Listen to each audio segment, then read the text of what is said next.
jobs that I was applying to were paying way less than what I was making as a bartender.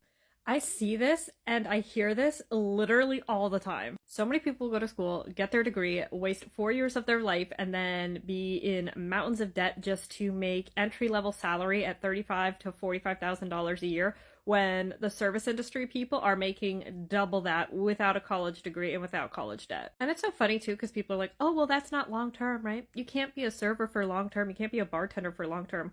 I bartended at the Ritz-Carlton, and the majority of the people there were career servers and career bartenders. And because they had worked their way up to be able to work at a bar or serve at a restaurant that pays really, really well. I was getting paid $12 an hour as a bartender, plus making a shit ton of tips.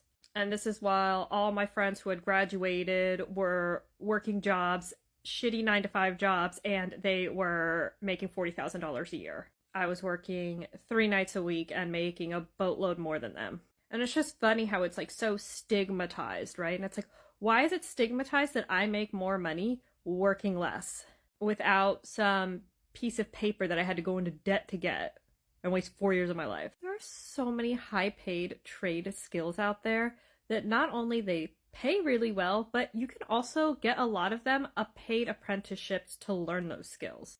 We're in the digital era, and there are so many digital skills that you can learn online without having to go to school and get a ton of work and make a ton of money.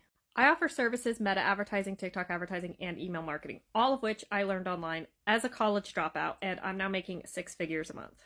And for a long time, I was seen as, not smart because I didn't go the route of getting a degree and wasting 4 years of my life and going into debt, and then now having a job that maxes out at 65, 75K. Learning a high-paid expertise skill is so much more valuable than going to school. Just my opinion, but I feel like I'm right. So if you're a college dropout, or you're somebody who's debating if you should go to school or not because it's not something that you think you really want to do, it probably isn't. Like, you shouldn't force yourself into thinking that you should go to school, because there are other alternatives that are a lot better, that pay a lot better, and you don't have to deal with school if you don't want to. Schools don't want you to know that because they're for profit. They make a shit ton of money by you going to school there, whether or not they produce results. It's not like going to school guarantees you a job. Look at the job market. They're not there to help you. They're there to take your money. So don't feel pressured to go to school if it's something that you really don't want to do, because you have lots of other options. Let me know your guys' thoughts in the comments.